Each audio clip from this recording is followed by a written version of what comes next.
It was never clear from my boss and my boss's boss how what we worked on made a difference in the world. I knew it was big money transfer systems, but no one could explain to me what it did. Just code this, test this. And it felt very second or third citizen, very unimportant.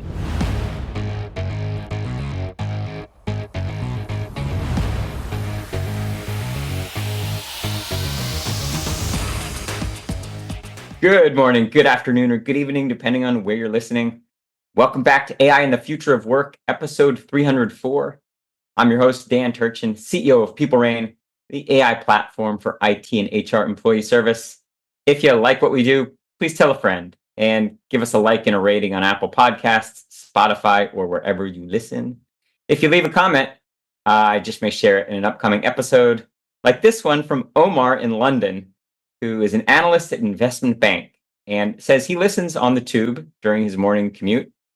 Omar's favorite episode is the one from this past January with Dave Kellogg, who I call the SaaS Whisperer, about predictions for 2024, which he says are more relevant now than they were in January. Omar, I agree. If you haven't heard it, go listen to that amazing episode with Dave. We learn from AI thought leaders weekly on this show. Of course, the added bonus, you get one AI fun fact each week. Today's fun fact. Zach Amos writes in Unite AI Online about ethical considerations when developing AI for emotion recognition. Emotion recognition AI uses computer vision to analyze facial expressions to decipher moods. Common use cases are in HR to measure employee sentiment based on meeting recordings, or in customer service to detect customer sentiment to automate when and how bots might be able to help, and when live agents, of course, should intervene. Recent research demonstrated 98% accurate sentiment detection using AI. Yet they performed that only when detecting simple moods like happiness, sadness, anger, fear, or surprise. The impact of false positives can be significant, leading to performing employees potentially being fired. The impact of false positives is also significant, leading to angry customers churning or struggling students potentially dropping out of school. Accuracy is one issue. An equally important issue is ethics. According to Amos, anyone using AI for emotion detection must first get consent for data collection and utilization, and always rely on human reviews before using AI recommendations to make decisions. My commentary, the technology certainly shows promise, but the stakes are very high, and we all need to acknowledge that training data has latent biases embedded in it. Automated decisions must be explainable, and humans, not just algorithms, need to be held accountable for outcomes. It's okay to both embrace the capabilities of these new technologies while still always asking what could go wrong before using them in ways that could adversely impact all of us. Of course, we'll link to the full article in today's show notes. Now, shifting to today's conversation.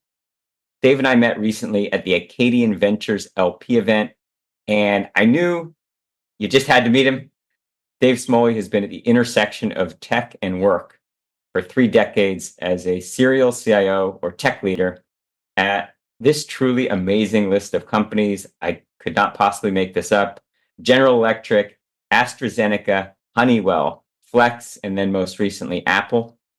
Few people on the planet are as qualified to have strong opinions about how technology impacts work and also the future role of the CIO. Dave now invests in and advises early stage tech companies.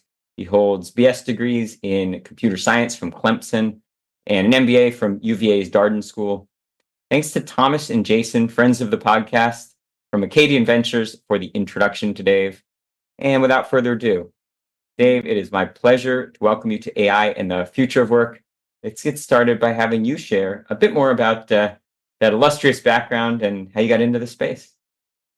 Great. Thanks, Dan. I really appreciate the opportunity to join you here and being invited. And your company, PeopleReign, is one of the many companies that I'm an investor in and excited about. Really cool that you've got this podcast as part of the services you provide. So it's been almost 50 years since the Apple I was introduced by Steve Jobs, and couple years after that, Bill Gates introduced Altair Basic, and that was late 70s. And I was a kid in junior high and high school in the late 70s. So I grew up reading about this new concept of the personal computer, and it captured my attention from day one. And I, based on that, decided to major in computer science in college.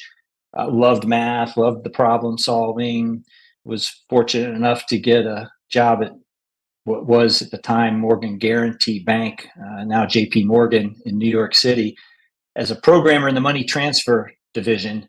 And so I started my illustrious technology career in the basement of a building on Broad and Wall with an army of other young folks like me doing CICS, COBOL, Fortran programming, and big mainframes, big IBM hardware that required coming in on the weekends to run tests. And it was exciting, challenging, but also I felt like, what the heck? I don't understand how any of this works. And it was never clear from my boss and my boss's boss how what we worked on made a difference in the world. I knew it was big money transfer systems, but no one could explain to me what it did. Just code this, test this. And it felt very second or third citizen, very unimportant and disconnected. And this is probably true of a lot of kids right out of college, but I wasn't happy with that. I did it for a year and a half, and I thought there's got to be a better way. I don't want to be a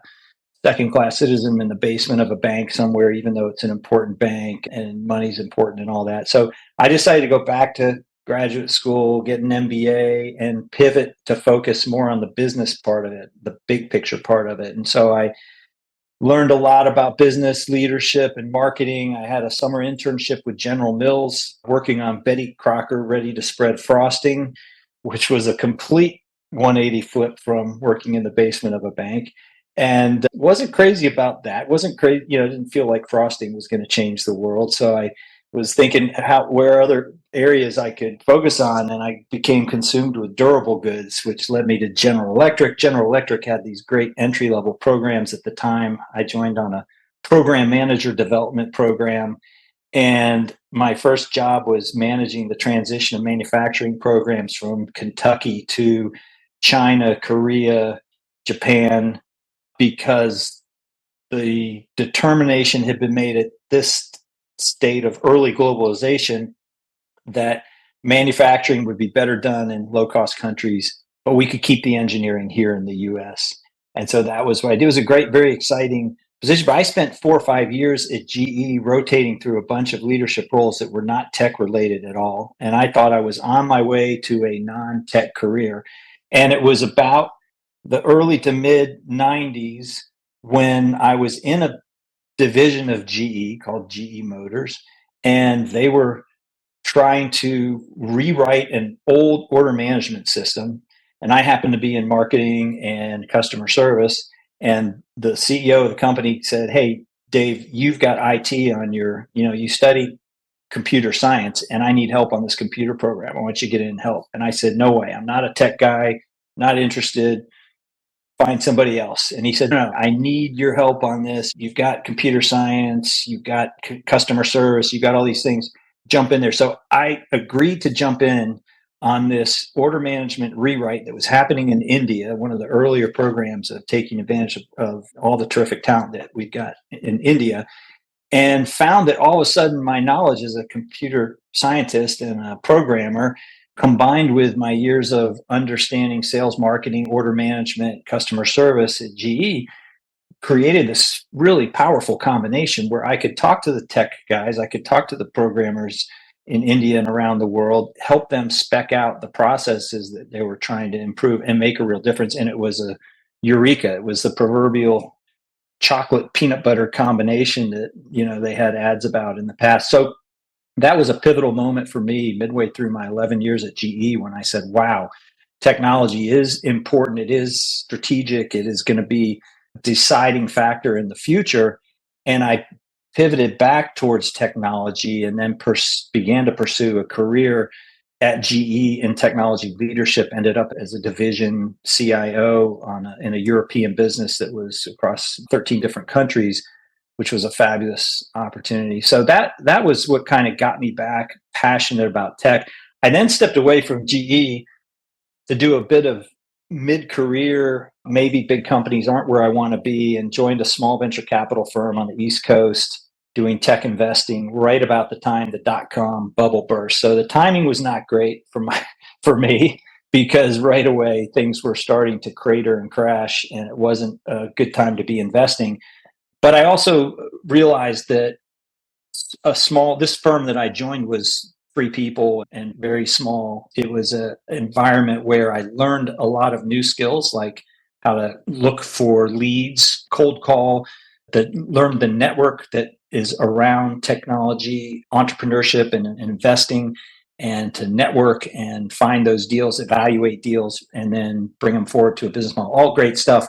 But it was very frustrating for me. It was not something I enjoyed at all. So I pivoted back to large company tech by joining Honeywell as a division CIO in their aerospace business. And that was, I think, many people go through these sort of midlife, is this really what I want to do? I'm tired of it. And that was my step away and step back because I realized that I really did love large company, process-oriented technology enablement of business. And so did Honeywell.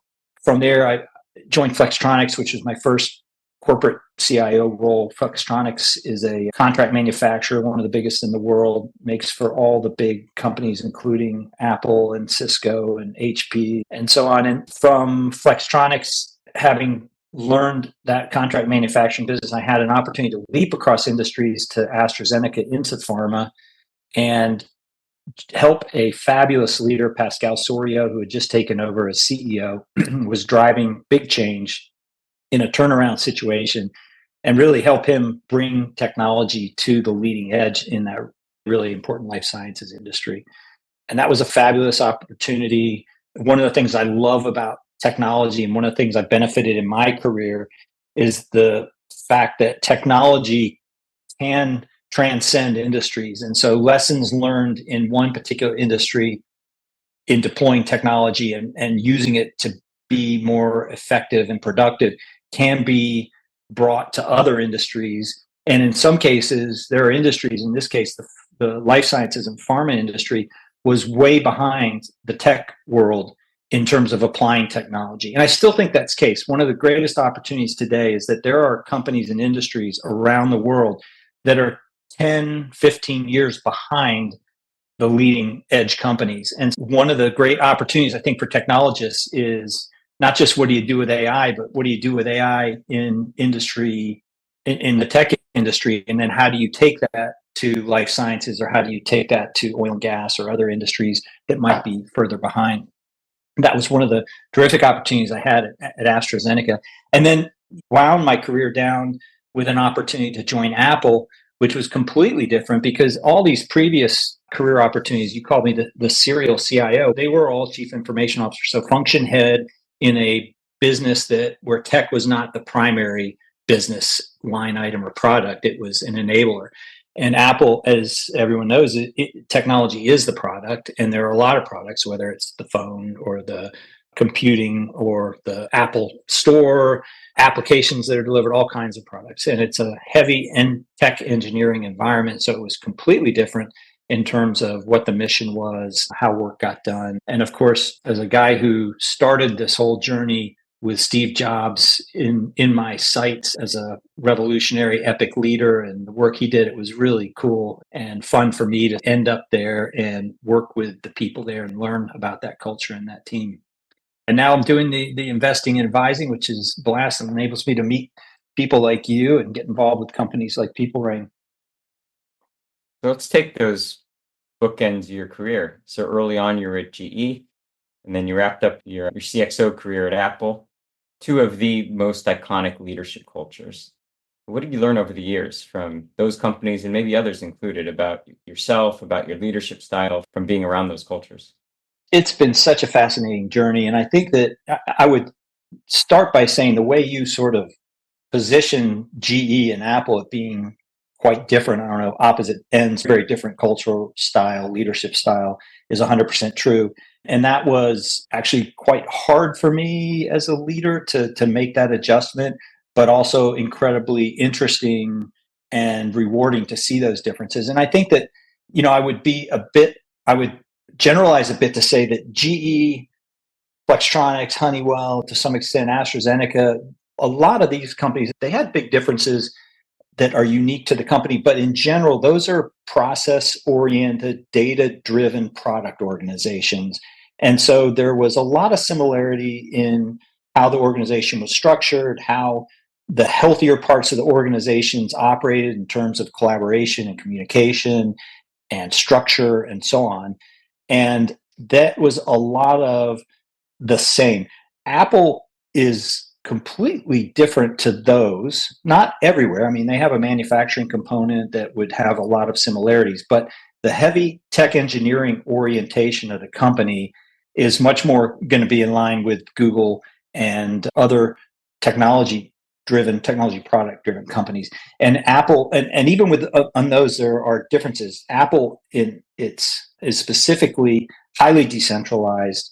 It's a heavy engineering culture. There are lots of different engineering teams that collaborate together, often compete against each other, sometimes overlap. And so there is much less command and control that you would find at a GE or a Honeywell, where there's a clear vision from the top and it is articulated and passed down from level to level. This is what we're going to do and how we're going to do it. Apple, like a lot of tech companies, says, here's a direction we think we're going to take. Who has a good idea? Let's debate the good ideas. Maybe we do one, maybe we double down on two and compare along the way. A bit more chaotic, a bit more unstructured, and a bit more unclear. And there's a lot of secrecy involved in that. Part of that is Apple, who is the absolute pinnacle of secrecy, but also tech in general. There is this sense of working fast to develop things that are new and interesting, and not wanting to share that too widely. So if I think back on lessons learned, GE and Jack Welch were fundamental in developing my leadership style. And I learned at GE to take risks. Jack Welch talked about the 3 E's: energy, edge, and execution. And it was true at GE.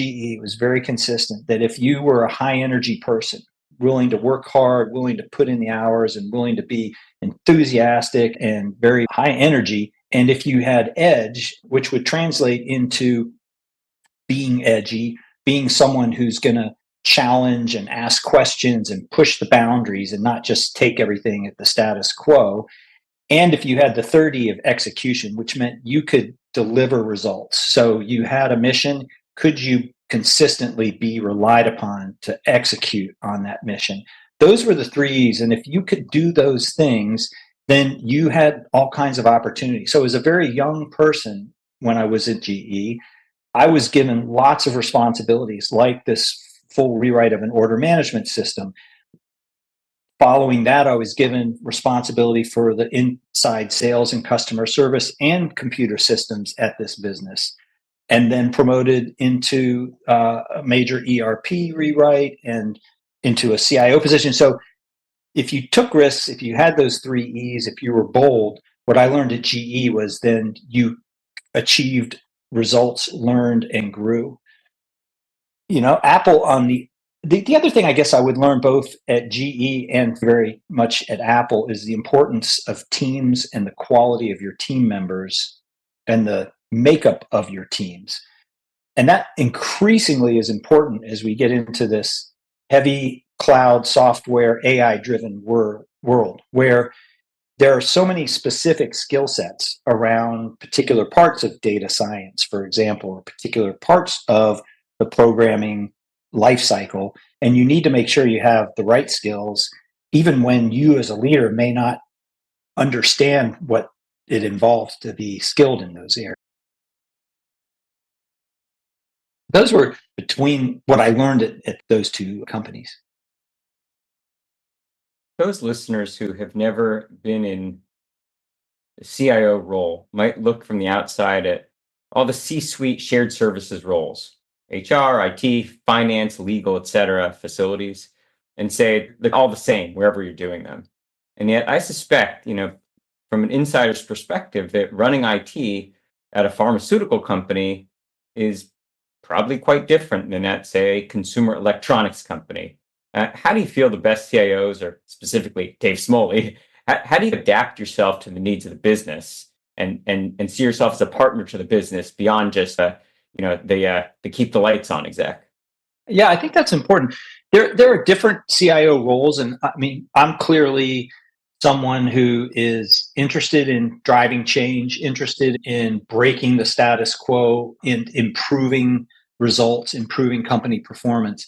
I've always been driven by that. I've tended to leave organizations and teams when I felt like there wasn't an opportunity to do that. That's not true. There are lots of opportunities and lots of people who say, I want to focus on optimizing the status quo. I want to be that person who makes sure the engines run on time. And you have to have people like that in your organization, even if you're driving change, right? There's a significant foundational component to running a large corporate IT system that requires keeping the lights on.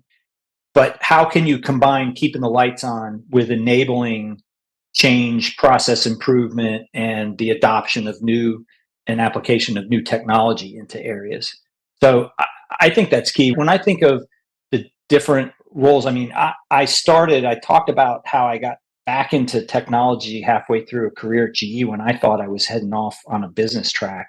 And the skills that I learned in college and my first job were combined with skills I learned at GE to create a somewhat unique combination. Back then, finding a business savvy individual who also understood technology and programming was rare. It's much more common, much more mainstream now, which is good. It makes the job more challenging for CIOs and tech leaders because in the past, you were the expert and people relied on you to decide what to do. Now, one of the biggest challenges for tech leaders is you're often negotiating or haggling with not just the technology leaders, but the sales team and HR and the CEO, maybe even board members around what they think the right technology approach is, because almost all of them are savvy enough to be reading it, but many of them have actually had technology leadership roles, so they have valid positions and opinions. So that's a very big pivot from the past. And I think if I think about over time, so I've always been attracted to positions where part of the challenge was, hey, we're trying to break things and change here, and we need someone to lead that. And most of the jobs and big projects and programs I've taken along the way were described to me or evaluated at the time as being too risky. It'll never work. I had one person tell me that program I was taking on was career suicide. And he was a very respected CIO at GE, and I was a young pup at GE, and I was one of the early guys to embrace ERP and to really lead the charge around moving away from homegrown manufacturing systems to the SAPs and Oracles. And this guy said, Dave, you're crazy. You're just committing career suicide. And I respected his opinion. I listened to it, which is important. As a mentee, you want to have mentors give you advice and you want to respect it by following it. But I thought to myself, I just don't think that's right. I think that the evidence that I see, that I've gathered, is that this is the future, and therefore I want to be part of the future. So I'm going to take that risk and go someplace that this person doesn't think I should.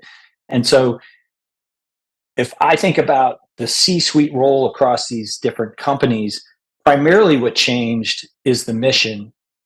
In general, the missions were about going fast and improving and changing, but each company has a different leadership team. So there's different personalities, there's different expectations, there's a different view of technology. Obviously, Honeywell aerospace was highly regulated. AstraZeneca pharma, life sciences, highly regulated.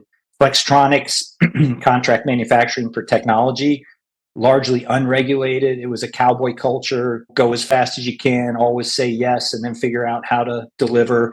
And so different skill sets, learning how along the way to assess who's a customer here, both external customer and business leadership customer. What are their expectations, and how am I and my team going to pivot and change and be able to deliver these to exceed expectations? There was a time, I'd say probably earlier in your career, when the CIO would toil and obscurity, and probably fairly low on the C-suite pecking order. And when you had the highest profile was when there was an outage. All of a sudden, everyone knew what you did. and now that's changed, because now, we somewhat cliched, but we talk about every business being a technology business. And certainly with the advent of AI, we're seeing the CIO gets a seat at the board table. Everybody wants your opinion and wants your strategy. What would you say? How would you describe maybe the last decade, what it's meant to be a CIO? And then maybe fast forward, what do you think the role of the CIO is going to look like in 2034? Yeah, I think great question. It's been a massive pivot. As I said earlier, there was a niceness to the old days when you were the expert in the room.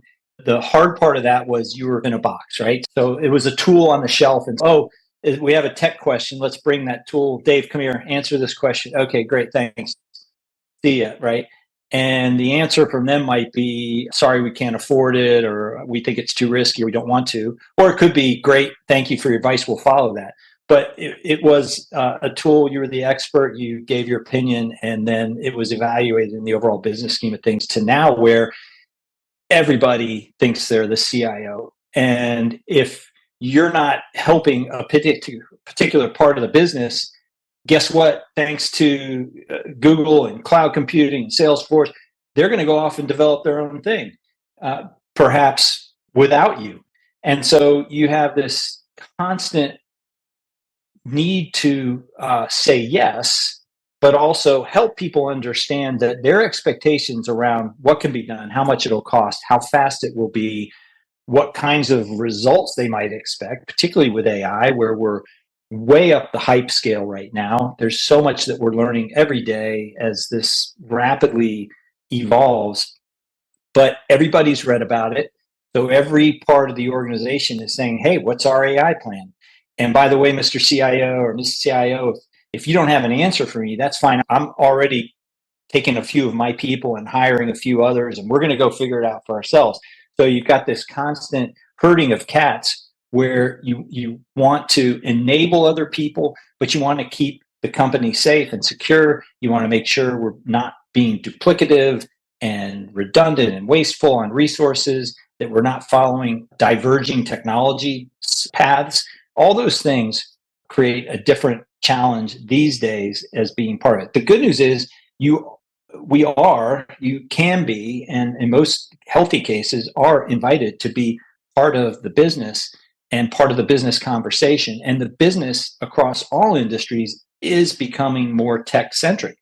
So there are software as a component of many, hardware and industrial products is much more common. And so as a CIO, you have an opportunity to drive that or enable it or support it, or at least be an advisor into that part of the business. But you have to be agile. You have to figure out how to assess the expectations, how to manage those expectations, and how to educate both your team and these C-suite leaders around what that process is. They're not familiar with, most of us in technology are very familiar with the process of innovation and experimentation. Even if, you build your career on, I don't know, infrastructure data centers or SAP or Oracle, whatever, we have an idea of what it's like to find a problem to be solved, gather different possible solutions, seek advice from others, run an experiment, determine whether to go forward. We do that for our living as technology leaders. Business leaders, many of them don't have a clue how to do that, but they know they want something fast and they know they want something that's going to change. We have to help them help themselves without harming themselves as technology leaders. And that is a huge challenge for sure. When I talk to CIOs now, one of the things that I feel like is changing about the role is that it's going from where you were expected to be primarily a technologist to now like a philosopher and an ethicist. And, the business is asking you, what processes should we automate? And, what roles are going to go away due to automation? And a lot of CIOs, I feel, are scrambling to try to keep up with. The good news is that there's more responsibility and they're being looked at as authorities. But the bad news is nobody trained the CIO to be a philosopher or an ethicist. What's your perspective on, how should CIOs respond when they're constantly being taken out of their comfort zone and yet, expected to be an expert in all things AI? Yeah, I think that is so figuring that out, and I don't know the answer, right? In my view, that's a journey, and everybody's journey is going to be a little bit different because it depends back on the attributes we talked earlier about these differences of companies, right? Every leadership team is different. Every reporting relationship is different. Every set of metrics and expectations and mission is different. So it will be different across all those. However, what you said is going to be common. The expectations are high, often unreasonable, often uneducated or misguided. And so we, more than ever before, have to be teachers and mentors and educators. But we also have to acknowledge we don't have all the answers, right? So there's no magic bullet here. It's not like I'm going to give you the answer. And I think people, individuals can either mislead teams when they're being hired or tasked with something if they're not careful, or be misled in those kinds of situations. So my view is that our job is all about change management. Even though we have to run technology, we have to be experts in technology, it's about change management. And this change affects every aspect of the business. I'll give you a great example. One of the biggest changes, two areas I can think of where the change has been massive. The first one is the relationship between legal and procurement and technology and the business units, because we've moved from 10 years ago where almost everything we did was a buy-sell deal, right? You would do a request for a proposal, you would put it out to the different companies for software or hardware or a system, and you would get an answer. And then you would meet with procurement and the tech folks and legal, and you go, let's do a checklist here. We have 180 requirements. How many did this company meet? How many did this company meet? Let's, evaluate whatever. It was, does this company have what we need? Are we going to buy it? Is the price right? To where now more and more, I'd say the lion's share of what we do is along the co-development kind of route, where you're not just picking a tool, because these tools are constantly evolving, expanding, becoming more and more robust. And so when you're buying, often it's almost like a venture investment. You say, hey, do we believe in this leadership team and their mission for the software or the hardware we're going to buy? Do we think that our roadmap, what we need, is in line with their product development roadmap? Yes or no? Can we influence that? And so if they don't have what we need right this second, what's the probability that they'll get to that in 6 months or 12 months or 18 months? And therefore, we should negotiate a deal that recognizes that evolution and the ability to co-development across the different organizations. So to me, that's a great example where legal, procurement, even HR are affected by the changes in technology in their job scope. The other area, which is massive, is cybersecurity. I mean, cybersecurity was not a thing 12, 15 years ago, or let's put it this way, it was around patching Microsoft Windows and Unix and things in a timely manner, a little bit of education around password management and locking down the forces. And now we've got this evolution, thanks to SaaS, of secure access service edge and zero trust, where you just assume we're infiltrated. There are bad guys in our systems, in our network, and we're not going to keep them out. We're going to figure out how to identify them, how to quarantine them, shut them down, right? And so the risks and the frequency of attack is massive. The implications are far higher. There's a steady rise in the cost of breaches. We've got employees working remotely, which increases the attack surface. So there's much change in the cybersecurity space, which generally some companies are starting to split that off and separate it from the CIO. But even where it's separated, it requires a huge amount of collaboration and coordination between technology and cyber. And that's a massive change going forward. As you know from the investing work that you do, there's just a mushroom cloud recently of vendors trying to pick off every manual process within the whole business, but specifically from your perspective in IT. As a tech leader, where are there opportunities do you think for AI or even non-AI, but automation to eliminate friction? And then where are there ones where you feel like maybe, let's not lose the humanness of what we do? How do you think about, the right way to evaluate new technologies, given that everything under the sun, is claiming to solve a problem that IT may or may not have? Yeah, exactly. I think the key there is identifying what problem are you trying to solve. This was true even with digital. 10 years ago when we had the rise of digital and companies were trying to figure out how to go direct to the consumer in some cases and how to create software that enabled their products. And in my case, at AstraZeneca in the pharma world, not only were we applying technology to a lot of our processes, clinical processes and chemical analysis and development, things like that, but we were also applying it into creating new products and new ways of going direct to patients or direct to doctors in some cases. In that case, there was a tremendous amount of innovation, the changes in skill sets, changes in what people were focusing on. And I think it's the same is true with AI. So having lived over 4 decades through multiple sort of ebbs and flows of technology, where there tends to be a swing from centralization to decentralization. If you think about the evolution to cloud computing, it's analogous in some ways to the mainframe time sharing days of the 70s and 80s. Way different in many ways as well, but conceptually it's a lot the same. And I think AI/ML is the next evolution. It's incredibly exciting because we're seeing these systems do things that were not envisioned, or they certainly were not thought pragmatic in terms of the speed capability. But thanks to NVIDIA and other companies that are evolving chips, they can process this. We're doing things. But so what, right? A lot of that is exciting and filled with possibility. But we have to remember, and this is the job of the CIO, is to come back to the business to say, what problem are we trying to solve here? We can't just throw stuff everywhere, and we can't just say, hey, this is cool, facial recognition. Let's try it here, let's try it there. It's important to experiment, and it's important to begin to learn these technologies in small ways and have the conversation around where we can apply it. But it shouldn't distract from the business's responsibility to be really clear on what the mission is, what the priorities are, and what problems we're trying to solve. It's the same thing. It makes me think of 10, 15 years ago with the rise of data lakes and data analysis and all these great analysis tools.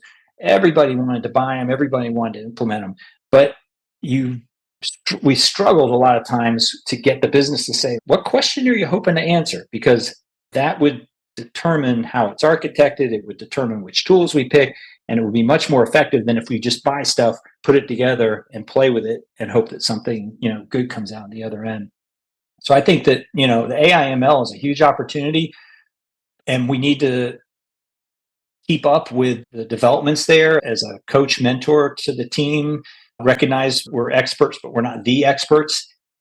And then I think we need to keep pushing and engaging the business on that discussion around what's our priority here, what problems are we trying to solve, what are we hoping to do with AI, and then let's be very specific around setting up the experiments and applying tools in a way that deliver results. Hey, Dave, unbelievably, we're about out of time. But I'm not letting you off the hot seat without answering one last important question for me. So let's say Dave and Dan are back having a version of this conversation and it's 2029 instead of 2024. What's one, let's say, behavior at work that will be commonplace then, but that now might seem like science fiction?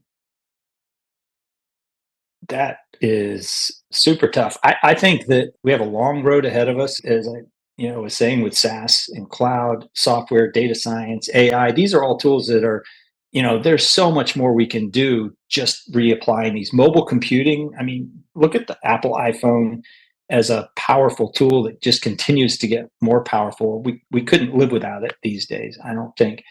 And so I think that obviously I'm not great at predicting the future, but that ebb and flow I described between centralized and decentralized computing, I feel like we're going to be flowing back towards more centralized computing in the future. And so I think not sure it's exactly science fiction, but when you look at how decentralized and fragmented our compute environment is these days, there's been obviously some consolidation on the infrastructure cloud level with Microsoft and Google and AWS.